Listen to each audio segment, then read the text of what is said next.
Shiv Sena MP Milind Deora is joining us now. Milind, you worked with Dr. Manmohan Singh as Minister of State for shipping between 2012 and 2014.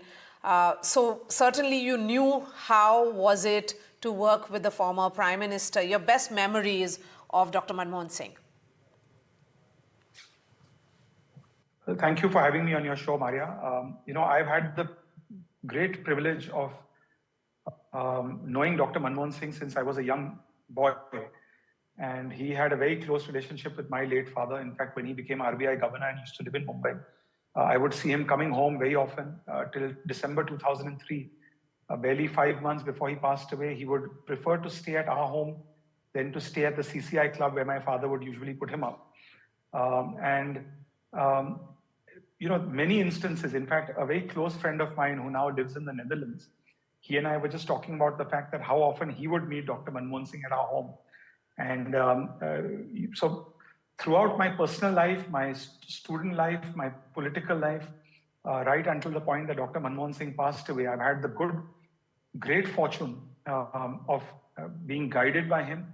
There are many stories that come to mind from the time that I was a student figuring out what I should study, from the time when I was wanting to get into politics, from the time when I became an MP the first time, from the time when I was a minister in his government, to the time a few years ago when we were talking about the future of the Congress party, that come to mind. But there's maybe, in a longer discussion, I can talk about the anecdotes.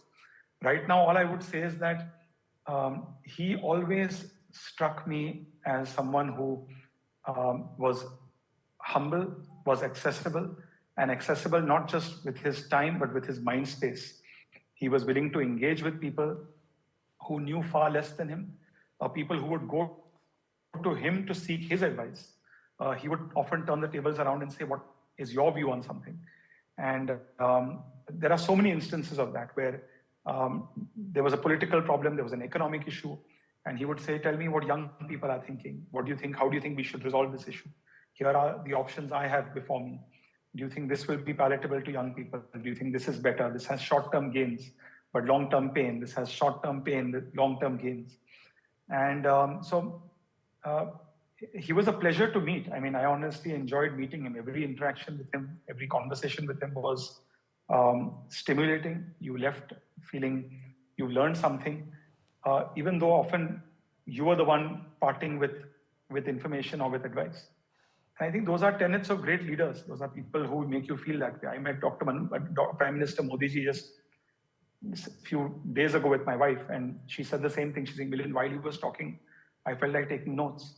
And that's sometimes the way people are, in the way that they make younger people feel comfortable, the way they draw people in. So I can think of many instances, Maria, but one or two thoughts that come to mind. I remember when I had the opportunity to initiate the debate in Parliament on the historic right to information bill. Yes. And I was a first-time MP. Very rarely do first-time MPs at the age of 27 be given an opportunity to initiate a debate on what was then a flagship legislation of the UPA government. And he called me soon after my speech. He was present in the Lok Sabha when I was speaking. And I had the chance to speak for 25 minutes. He called me that evening and congratulated me. He congratulated me on 3 things that he had picked up about my speech, which he said no one else spoke about. When I spoke on the Indo-US nuclear agreement, which he obviously championed in 2005 during his visit to the White House when George W. Bush was president of the US. He called me soon after that. And, I remember conversations with him when I was shipping minister about attracting investments in the port sector, long conversations. I remember, a conversation with him about the national e-governance plan. And I remember a conversation with him about getting him to join Twitter. And I was a late entrant to join Twitter at the time. And, I joined Twitter and I was never enthused by the idea of joining Twitter, but then I saw it has certain advantages and disadvantages. And then one day I was telling him that, I think you should be on Twitter. And the Prime Minister, you personally and the Prime Minister of India should have an account on Twitter. And eventually we got an account called PMO India to be formed and activated. We couldn't get him to be on Twitter. But he very openly in the conversation, he was asking me about social media, asking me about Twitter. And finally, after listening to me, he said, look, I don't know much about social media. I admit it's a blind spot for me, but you seem to be very enthusiastic about it. You seem to have thought it through. It seems to make sense. Why don't you meet my media advisor? Why don't you meet my media team? And I'm happy to get online if you think it's a good idea. And then sooner or later, you know, his office was also thinking about it, and then it happened. Okay. So he was not someone who had insecurities. He was not someone who was discriminating on age or a lack of experience. Yes, you said something very interesting. You know, just about every politician that I've spoken to today has spoken about his humility and also accessibility. I think as a politician yourself, you have picked up those qualities from your guide in Dr. Manmohan Singh.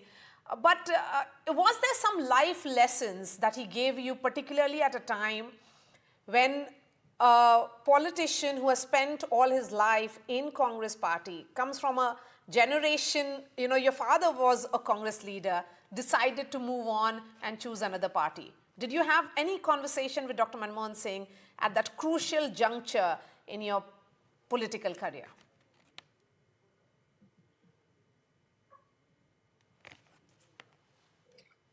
Look, these are things which I wouldn't want to share in public, but I've had many conversations with him about the Congress's past, the Congress's present, the Congress's future.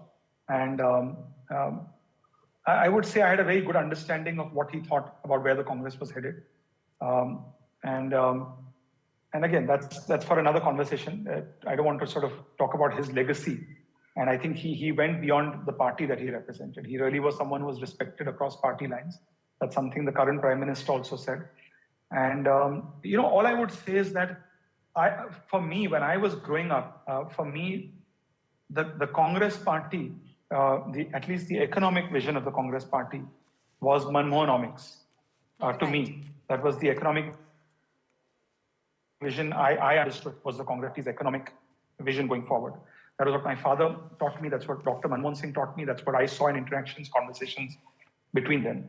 And I think that the Congress party has moved further away from that vision. Now, why have they done that is for them to answer. But I personally believe that the vision that he had was really an extension of Narasimha Rao's economic vision. It was carried forward by Atal Bihari Vajpayee. It was carried forward by Dr. Manmohan Singh. It's been carried forward by Prime Minister Narendra Modi today. And I think that is a vision which is representative of an aspirational India that wants India to succeed, that believes in, is confident about India's ability of India's private sector to take on global companies, to compete internationally. That's the vision I believe in, that there's no reason why we should not compete internationally. And I don't know if Dr. Manmohan Singh, in fact, I'm quite confident that Dr. Manmohan Singh would not be comfortable with the current economic vision of many parties in the opposition, not just the Congress party. Why have they strayed from that vision? That's for the Congress party to answer. But I think he was a true economic reformer. He believed in economic reforms, not just to please or to help and empower businesses in Mumbai or Delhi, but to genuinely empower the common Indian and to strengthen India and to make India more competitive globally. And that was the economic reforms and the economic vision that he had. He believed in disinvestment. He believed in privatization of loss-making PSUs. He believed in a smaller, more efficient government, in a government that used technology to enable efficient delivery of services. That's the same vision that today you see in Prime Minister Narendra Modi.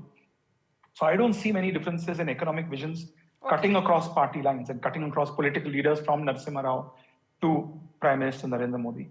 And I think that is a vision that India needs, regardless of party.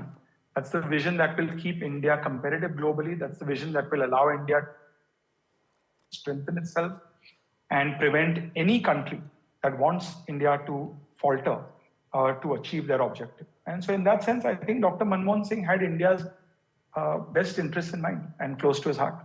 All right, Milind Deora, I appreciate your time. Of course, these are tough times for you personally because you saw him while you were growing up. So certainly he had that huge presence in your life. So thank you so much for speaking to NDTV and sharing your thoughts.